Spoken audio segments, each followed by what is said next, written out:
O Concello de Noia iniciou os trámites para lograr a desafectación da zona deportiva de San Lázaro, un paso que permitiría ao municipio asumir a titularidade dos terreos. En Noia iniciaron os trámites para lograr a desafectación da zona deportiva de San Lázaro, un proceso administrativo que permitiría ao municipio adquirir a titularidade dos terreos e ter máis capacidade para actuar nas instalacións.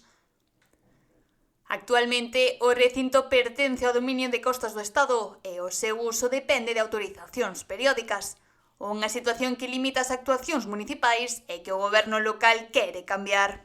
Esta zona é unha zona que pertence a Costas, está afectada por Costas, de feito está próxima unha renovación de autorización do uso das instalacións, que se fai periódicamente e está a rematar o período de vixencia da anterior. O Concello xa presentou formalmente a solicitude para iniciar o proceso de desafectación ante o organismo correspondente. Nós o que iniciamos agora de forma formal e xa está presentado no organismo correspondente é o inicio dos trámites para acadar a desafectación da zona deportiva de San Lázaro. Segundo explica o rexedor, este paso permitiría que o Concello pase a ser titular dos terreos e poida realizar actuacións que ata agora eran complicadas dende o punto de vista administrativo. Que eso vai nos a permitir que o Concello adquira a titularidade dos terreos e que nos permita hacer accións que hasta ahora eran difíciles de levar a cabo. De feito, esta situación xa provocou problemas no pasado, como a perda dunha subvención importante para mellorar as instalacións. Xa se ten dado en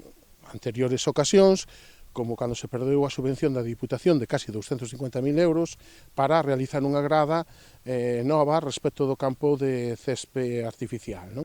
O goberno local confía en que o proceso administrativo avance favorablemente, aínda que recoñece que este tipo de trámites adoitan ser longos.